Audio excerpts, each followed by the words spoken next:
দ্বিতীয় অধ্যায় 23 আৰু 24 নম্বৰ শ্লোক গীতা। অৰ্জুনক কৈছে, হে অৰ্জুন, আত্মাৰ মৰণ নাই, অস্ত্ৰ শস্ত্ৰ ইয়াক কাটিব নোৱাৰে। নৈনম চিন্দন্তি শস্ত্ৰাণি নৈনম দহতি পাৱক, জুয়ে পুৰিব নোৱাৰে, বায়ুৱে শুহিব নোৱাৰে, পানীয়ে তিয়াব নোৱাৰে। আত্মা অচ্ছেদ্য, অদাহ্য আৰু ই নিত্য সনাতন। ভগৱান কৃষ্ণই অৰ্জুনক কৈছে, বাসামচি জীৰ্ণানি যথা বিহায় নবানি গৃহণতি নৰোপৰাণি তথা শৰীৰানি বিহায় জীৰ্ণানি অন্যান্য সংজাতি নবানি দেহি। দ্বিতীয় অধ্যায় 22 নম্বৰ শ্লোক গীতা।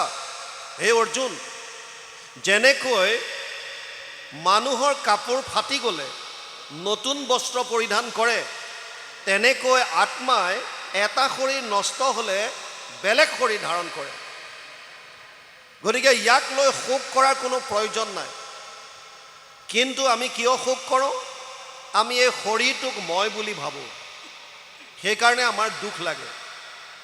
যিদিনাই আধ্যাত্মিকতাত অকণমান যাওঁতে যাওঁতে প্ৰভু ভগৱন্তৰ কৃপা হ'ব, গুৰুৰ দয়া হ'ব, যেতিয়া নিজে অনুভৱ কৰিব পাৰিব যে আচলতে মই শৰীৰটো নহয়, মই ইয়াৰ ভিতৰত থকা তত্ত্বটোহে, মই আত্মা, তেতিয়া আপোনালোকৰ এই যিবিলাক মৰণৰ প্ৰতি ভয় বা কাৰোবাক এৰাৰ ভয়, লাভ হানিৰ ভয়, এই ভয়বিলাক নাইকিয়া হ'ব।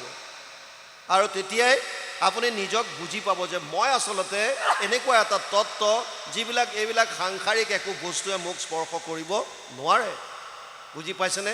সেইকাৰণে ইয়াত কৈছে, পঞ্চভূতি দেহ ইহে নষ্ট হৈ আত্মাৰ মৰণ নাই, হেন বিমৰিষি কৰৈ যিটো প্ৰাণী নথাকৈ শোকৰ ঠাই। শোক কিয় হয়? যেতিয়া মোহ হয়। মোহ কেতিয়া হয়? বৰ জানিবলগীয়া কথা। অৰ্জুনৰ বিষয়ে লিখিছে নহয়, শোক মোহ মহাপংক মাজে অৰ্জুন মগন ভৈলা দেখি। মোহটো কেতিয়া হয়? চাওক, প্ৰথম কথা, যেতিয়া আমি নিজক এই শৰীৰটোক মই বুলি ভাবোঁ, এইটো আমাৰ অজ্ঞানতা। মই বুলি ভবাৰ লগে লগে এই শৰীৰৰ লগত সম্বন্ধ থকা বস্তু বা ব্যক্তিখিনিক আমি মোৰ বস্তু বুলি ভাবোঁ, আৰু এখন আমি মনৰ ভিতৰত সংসাৰ তৈয়াৰ কৰি লওঁ, মনৰ এখন সংসাৰ পাতি লওঁ। এয়া মোৰ মা, এইজন মোৰ দেউতা, মোৰ খুৰা, মোৰ পেহী, মোৰ গাঁৱৰ মানুহ, মোৰ সমাজৰ মানুহ, মোৰ পন্থৰ মানুহ, মোৰ কৰি মোৰ ঘৰ, মোৰ দুৱাৰ, মোৰ লেপটপ, মোৰ মোবাইল, মোৰ গাড়ী, মোৰ চাইকেল, এখন সংসাৰ বনাই ল'লোঁ।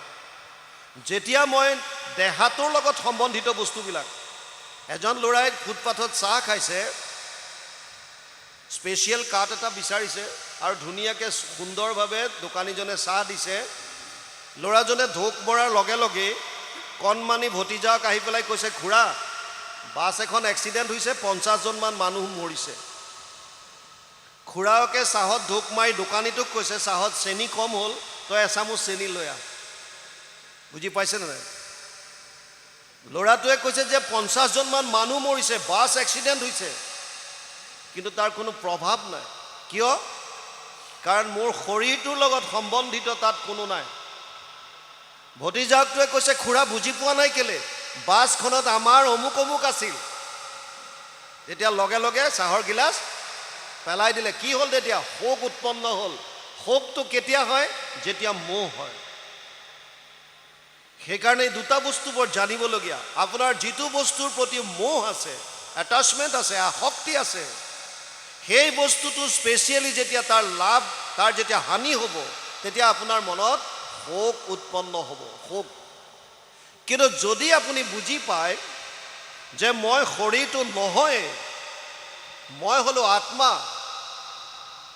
এই শৰীৰত মই জাষ্ট সোমাই আছোঁ, মোৰ কৰ্মফল ভোগ কৰিবলৈ আহিছোঁ, যিদিনাই কৰ্মফল শেষ হ'ব মই গুচি যাম। আৰু এইটো আপোনাৰ মোৰ ইচ্ছাৰ মতে নহয়। নৰসিংহ ভগৱানক লগ পোৱাৰ পাছতো প্ৰহ্লাদক কৈছিল, কীৰ্তনে পলাইব পাপ ছয়, ভোগ ভুঞ্জি পুণ্য কৰ ক্ষয়। তই এনেকৈ যাব নোৱাৰ এতিয়াও, তই যিখিনি লৈ আহিছ সেইখিনি ভোগ কৰ, পাপেই হওক বা পুণ্যই হওক। আৰু ইণ্টাৰেষ্টিং কথাটো শুনক, নহি কচ্ছিত ক্ষণমপি জাতু তিষ্ঠত্য অকৰ্মকৃত কাৰ্যতে হি অৱশ্যকৰ্ম সৰ্ব প্ৰকৃতি জেৰ গুণে। তৃতীয় অধ্যায় 5 নম্বৰ শ্লোক গীতা। অৰ্জুনক কৈছে, হে অৰ্জুন, কোনো মানুহ এক মুহূৰ্ত কাম নকৰাকৈ থাকিব নোৱাৰে, এক মুহূৰ্ত থাকিব নোৱাৰে। আপুনি বহি আছে, এইটো কৰ্ম, শুই আছে কৰ্ম, ভাবি আছে কৰ্ম। প্ৰত্যেকটো কৰ্মৰ তিনি ধৰণৰ ফল, ভাল বেয়া মিশ্ৰিত। যিবিলাক ফল আমি ভোগ কৰা নাই, প্ৰত্যেকটো কৰ্মফল আমাৰ জমা হৈ আছে। য'ত জমা হয়, এতিয়া বেংকত যেনেকৈ য'ত টকা সোমায়, আজিকালি আইসকলৰতো আছেই নহয় ছেভিং একাউণ্ট, এইবিলাক চৰকাৰে দিয়ে নহয়, ৰঙিলী পমিলি আঁচনি ঢেৰ দিছেতো। এই য'ত টকা সোমায় সেইটো সঞ্চয় খাতা বুলি কয়। আৰু য'ত আপুনি মই কৰা কৰ্মফলবিলাক সোমায়, জমা হয়, সেইটো সঞ্চিত কৰ্ম বুলি কয়। এই সঞ্চিত কৰ্ম কোটি কোটি জনমৰ আমাৰ জমা হৈ আছে। সেই কৰ্মফল যেতিয়ালৈকে থাকিব, আপুনি মই এই জন্ম মৃত্যুৰ চক্ৰৰ পৰা হাত সাৰিব নোৱাৰোঁ। পুনৰপি জননম পুনৰপি মৰণম পুনৰপি জননী জঠৰে শয়নম। বাৰে বাৰে জন্ম, বাৰে বাৰে মৃত্যু, বাৰে বাৰে মাতৃ গৰ্ভত স্থান ল'ব লাগিব। বুজি পাইছে নাই? যেতিয়ালৈকে কৰ্মফল থাকে তেতিয়ালৈকে আমি ভোগ কৰিব লাগিব। ডাঙৰ কথা হৈছে, যেতিয়া এজন মানুহৰ মৃত্যু হয়,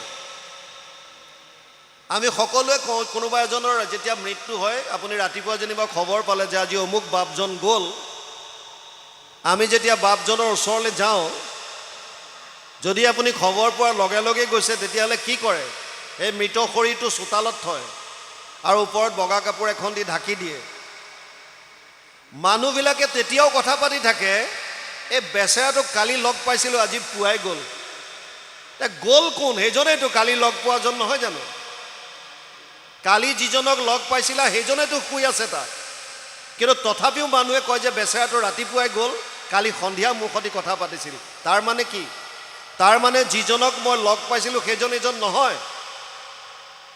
বুজি পাইছে নাই? কথাখিনি চাওক, এইজন সেইজন হয়নে নহয়? কায়িকভাৱে এইজনে হয় যদিও এইজন সেইজন নহয়, কাৰণ সেইজন সচেতন অৱস্থাত আছিল, চৈতন্য অৱস্থা আছিল, আৰু তাৰ পৰা কিবা এটা ওলাই গ'ল, যিটোৰ কাৰণে এইটো অচেতন হৈ গ'ল। ইয়াৰ শেষ অৱস্থা এতিয়া 3টা 20টা পলু আৰু ছাই। এইটাত জ্বলাই দিব। আমাৰ ধৰ্মত কিছুমানে পুতি থয়, কিছুমানে চৰাই চিৰিকটি জীৱ জন্তু খুৱাই দিয়ে, কাটি পেলাই অংগ পতংগবিলাক, আৰু খাই পেলাই বিষ্ঠা কৰি উলিয়াই দিয়ে। পুতি থ'লে পলু হয়, জ্বলাই দিলে ছাই হয়। বুজি পাইছেনে? এতিয়া এই যিটো আত্মা লিংগ শৰীৰ আৰু কাৰণ শৰীৰৰ লগত ওলাই গ'ল, ই ক'ত যাব? যদি তাৰ সঞ্চিত কৰ্ম বাৰ্ষ্ট হোৱা নাই, যদি মুক্তি পোৱা নাই, তেতিয়াহ'লে নিজৰ সঞ্চিত কৰ্মৰ পৰা এটা অংশ ভোগ কৰিবৰ কাৰণে আনে। সেই অংশটো যদি পুণ্য আহে, কেৱল পুণ্য, তেতিয়াহ'লে দৈবিক শৰীৰ লাভ কৰে, স্বৰ্গত থাকে, দেৱলোকত থাকে, দেৱতা বুলি আমি যাক কওঁ। কেতিয়ালৈকে থাকিব স্বৰ্গত? তে ত্বম ভুক্ত্বা স্বৰ্গলোক বিশালম ক্ষীণে পুণ্যে মৰ্তলোকম বিশন্তি। 9ম অধ্যায় 21 নম্বৰ শ্লোকত ভগৱান কৃষ্ণই অৰ্জুনক কৈছে, হে অৰ্জুন, তেতিয়ালৈকে সেইজন স্বৰ্গত থাকিব যেতিয়ালৈকে তেওঁৰ প্ৰাৰব্ধত পুণ্য থাকিব। আৰু অধোজনীত কি পায়? কেতিয়া আহে? যেতিয়া পাপ আহে। কেৱল পাপ হ'লে অধোজনী। অধোজনী কোনবিলাক? কীট পতংগ, পোক পৰুৱা, গছ লতা, তৰু তৃণ, জীৱ জন্তু, যিমান ইতৰ প্ৰাণী আছে, চব অধোজনী, পাপৰ জনী। মানুহৰ শৰীৰ কেতিয়া পায়?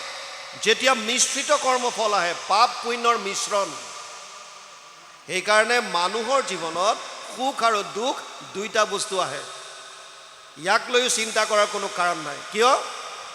কাৰণ আমি যিটো কৰ্মফল আনিছোঁ, এইটো মিশ্ৰিত কৰ্মফল। তাত পাপ পুণ্য দুইটা ভোগ কৰিবই লাগিব, বাউন। পৃথিৱীত এনেকুৱা কোনো মানুহ নাই যোনে কয় যে মোৰ কেৱল মই গোটেই জীৱনটো সুখত কটালোঁ। অসম্ভৱ। এনেকুৱা কোনো মানুহ নাই যোনে ক'ব যে মই গোটেই জীৱনটো দুখত কটালোঁ। অসম্ভৱ। সুখ আৰু দুখ দুইটা ভোগ কৰিব লাগিব আমি। কিয়? মিশ্ৰিত কৰ্মফল লৈ আহিছোঁ। আৰু যেতিয়ালৈকে সেই প্ৰাৰব্ধ আমাৰ থাকিব, তেতিয়ালৈকে আমাৰ এই শৰীৰ ত্যাগ নহয়। সেইকাৰণে কোনো কোনো জেগাত যে কয় 22টা গুলি লগাৰ পাছতো মানুহজন বাচি আছে। বুজি পাইছে নাই? কিয়? আয়ুষত চাউল আছে, প্ৰাৰব্ধ আছে, কোনে মাৰিব পাৰে। আৰু কেতিয়াবা কিছুমান পৰিয়ে হঠাৎ পৰিল, মাত্ৰ খতম, শেষ। নিমিত্ত যিয়ে নহওক, ডিপেণ্ড কৰিছে ক'ৰ ওপৰত? প্ৰাৰব্ধ কিমান দিনৰ লৈ আহিছোঁ, আয়ুস কেতিয়ালৈকে আছে। সেইকাৰণে ইয়াত বৰ সুন্দৰভাৱে কৈছে, হেন বিমেৰিষি কৰৈ যিটো প্ৰাণী, তাৰমানে পঞ্চভূতি দেহ, সেইটো এই দেহটোৰ মৰণ আছে, আত্মাৰ মৰণ নাই। এই বস্তুটো যোনে বুজি পালে তেওঁ শোক কৰাৰ কোনো কাৰণ নাই। হেন জানি সবে খেদ পৰি হৰা মৰা ভাগিনক লাগি, তাসমবাৰ হুইবে এহিকে লিখিত মই ভৈলো বধ ভাগি। তেওঁলোকৰ কাৰণে এইটোৱে লিখা আছিল, মই মাত্ৰ ইয়াৰ নিমিত্ত হ'লোঁ, বধৰ ভাগিদাৰ হ'লোঁ। এই বুলি কংসৰাই কান্দিয়া কাৰ্পুণ্য কৰে, হাতে ধৰি দুই হান্তৰ পাওঁ, মোৰ ঘোৰ অপৰাধ মৰখীও দুয়ো প্ৰাণী, সজ্জনৰ ক্ষমাখে স্বভাৱ। এই বুলি কংসই বসুদেৱ আৰু দৈৱকীৰ হাতত ধৰি ক্ষমা খুজিছে আৰু কৈছে মোক ক্ষমা কৰিবা, কাৰণ সজ্জনজনৰ ক্ষমাখে স্বভাৱ। ক্ষমা, ভক্তি মাৰ্গৰ আন এটা বস্তু হৈছে ক্ষমা। আপোনাক যদি কোনোবাই কিবা অপৰাধ কৰিছে, শাস্ত্ৰই কৈছে আপুনি ক্ষমা কৰি দিয়ক। আৰু আপুনি যদি কাৰোবাৰ ওচৰত অপৰাধ কৰিছে, তেতিয়াহ'লে আপোনাৰ এইটো সাহস থাকিব লাগে যে আপুনি গৈ পেলাই যাতে ক'ব পাৰে প্ৰভু মোৰ ভুল হ'ল, মোক ক্ষমা কৰি দিয়ক। হ'ব পাৰে ভুল, মানুহ মাত্ৰে ভুল হ'ব পাৰে, কিন্তু পাছৰখিনি আপুনি কি কৰিছে এইটো ডাঙৰ কথা। হোৱাটোতো হৈ গ'ল, ইয়াৰ পাছৰ পৰ্যায়টোত আপুনি কেনেকুৱা ষ্টেপ লৈছে, আচল ভকত হয় নে নহয় তেতিয়াহে গম পোৱা যায়। সৰুতে কোনোবাই কিবা এজনে আমাক কিবা ক'লে, আমি এতিয়াও মনত পুহি ৰাখোঁ, ই এসময়ত মোক এনেকৈ কৈছিল, সুবিধা পালেই মই তাৰ চান্স ল'ম, য'তে পাৰোঁ তাক অপমান কৰিম। কিয়? কাৰণ আমাৰ মনত দ্বেষ আছে, আমাৰ ক্ষমা ভাৱটো নাই। ইয়াত কৈছে সজ্জনজনৰ যিহেতুকে ক্ষমাখে স্বভাৱ, গতিকে কংসই বসুদেৱ আৰু দৈৱকীক কৈছে তোমালোকে মোক ক্ষমা কৰি দিবা। জানিলোঁ কন্যাৰ বোলে তোমাষাৰ নাহি দুখ, দিলোঁ দুখ তথাপি নিষ্ফল, অনেক বিনয় বোলে সৌহৃদ্য দেখায়, কংসে ভাঙিলে দুহানো নিহল। কংসই কৈছে মই কন্যাৰ কথাত, মানে যোগমায়াৰ যেতিয়া যোগমায়াক ক'লে যে যিজনে তোক বধ কৰিব এইজনে অলৰেডি অৱতাৰ ল'লে, তই মিছাতে বসুদেৱ দৈৱকীক দোষ দি আছ। যেতিয়া গম পালে যে এওঁলোকৰ কোনো দোষ নাই, সেইকাৰণে ইয়াত কৈছে জানিলোঁ কন্যাৰ বোলে তোমাষাৰ নাহি দুখ, দিলোঁ দুখ তথাপি নিষ্ফল, তথাপিও মই তোমালোকক দুখ দিলোঁ। অনেক বিনয় বোলে সৌহৃদ্য দেখায়, কংসে ভাঙিলে দুহানো নিহল। তেওঁলোকৰ প্ৰতি সুহৃদয় দেখুৱাই তেওঁলোকৰ বান্ধি থোৱা এই শিকলি খুলি দিলে। ভাইৰ হৃদিতাপ দেখি দৈৱকীক ক্ৰন্দনেৰি আঞ্চলে মুচিলা আখি মুখ, বসুদেৱে হাস্য কৰি কংসক বুলিবে লৈলা, মহাৰাজা তেজীয়োক দুখ। ককায়েকৰ দুখ দেখি আকৌ দৈৱকীৰ বেয়া লাগিছে। বসুদেৱো এতিয়া বুজাবলৈ ধৰিছে, কি কৈছে?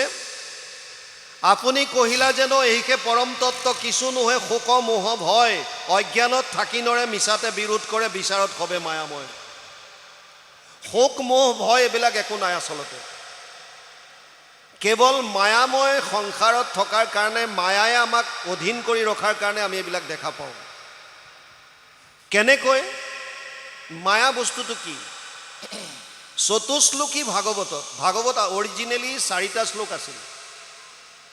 পদ্মকল্পত ভগৱান নাৰায়ণে ব্ৰহ্মাক কেৱল 4টা শ্লোকত ভাগৱত শুনাইছিল। এই 4টা শ্লোকৰ দ্বিতীয় শ্লোকটোত মায়াৰ বিষয়ে কৈছে, ঋতেৰ্থে যত প্ৰতীয়ত না প্ৰতীয়ত চাত্মানি তদ বিদ্যাদাত্মনো মায়া যথা আভাসো যথা তম। 2:9-34 দ্বিতীয় স্কন্ধ 9ম অধ্যায় 34 নম্বৰ শ্লোক ভাগৱত। তাত কৈছে, আৰু গুৰুজনে ইয়াৰ সুন্দৰ অনুবাদ কৰিছে, অবস্তুক দেখাৱই বস্তুক আৱৰি এহিকে মোহৰ মায়া জানা নিষ্ট কৰি, নাথাকিতো যেন দেখি চন্দ্ৰমা দুতয়, থাকিতো ৰাহুক যেন কেহুনে দেখয়, সেইমতে মায়া আঁৰ কৰি ঈশ্বৰক আশাৰ বিষয় সদা দেখাৱে জীৱক। মায়া, মা, সংস্কৃতত মা যিটো শব্দ, মা মানে নাইকিয়া বুজায়। মা, ইয়া মানে য'ত, য'ত নাই তাৰ মানে অবস্তুক বস্তু কৰি দেখুৱাইছে, আচলতে য'ত নাইকিয়া। আমি যেতিয়া ৰাজস্থানত আছিলোঁ জয়ছলমেৰত থাকোঁতে, মই 1995 পৰা 2001লৈকে আছিলোঁ, মৰুভূমি। তাত এনেকৈ চাই দিলে দূৰ দূৰলৈকে একো দেখা নাপায়, কেৱল বালি আৰু বালি। আমি থকা দিনত গৰম দিনত 52 ডিগ্ৰী চেলচিয়াছলৈকে আমি ৰিপৰ্ট কৰিছিলোঁ, 52 ডিগ্ৰী। গৰম দিনত যেতিয়া দূৰলৈ চাই পঠিয়াওঁ তেতিয়া এনেকুৱা লাগে কিছু দূৰত যেন পানী আছে। আপুনি ইয়াতো গম পাব, আলকটৰা দিয়া ৰাস্তাত প্ৰখৰ ৰ'দত যেতিয়া দূৰলৈ একদম চিধা ৰাস্তা হ'লে কিছু দূৰত পানীৰ আভাস পাব। আচলতে এইবিলাক পানী নহয়, তাক কি বুলি কয়? মৰীচিকা। মৰীচিকা বুলি কয়। এইটো ঠিক মায়াৰ দৰে। আপোনাক দেখাত তেনেকুৱা লাগে যেন পানী আছে, কিন্তু আচলতে তাত পানী নাই।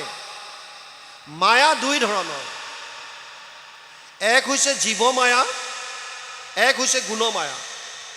জীৱ মায়া দুই ধৰণৰ, এক হৈছে আৱৰণ, এক হৈছে বিক্ষেপণ। মায়াৰ যিটো জীৱ মায়াৰ আৱৰণ শক্তি, এই আৱৰণ শক্তিটোৱে আমাৰ মন বুদ্ধিৰ ওপৰত এখন পৰ্দা পেলাই দিয়ে, যাৰ কাৰণে হৃদয়তে থকা ভগৱানক আমাৰ দৰ্শন নহয়। যেনিবা এতিয়া গুৰু আসন ভাগ ইয়াত আছে, আমি সকলোৱে দৰ্শন পাইছোঁ। ইয়াত যদি এখন পৰ্দা দি দিয়ে তেতিয়া আমি দেখিম জানো? আমাৰ ভিতৰতে ভগৱান আছে, আমি দেখা নাপাওঁ, কাৰণ মায়াৰ এটা আৱৰণ আমাৰ ওপৰত পৰিছে। এইটো অজ্ঞানতাৰ আৱৰণ। এটা আছে ইয়াৰ বিক্ষেপণ শক্তি। বিক্ষেপণ শক্তিটোৱে মন বুদ্ধিক সংসাৰলৈ ঠেলা মাৰি দিয়ে।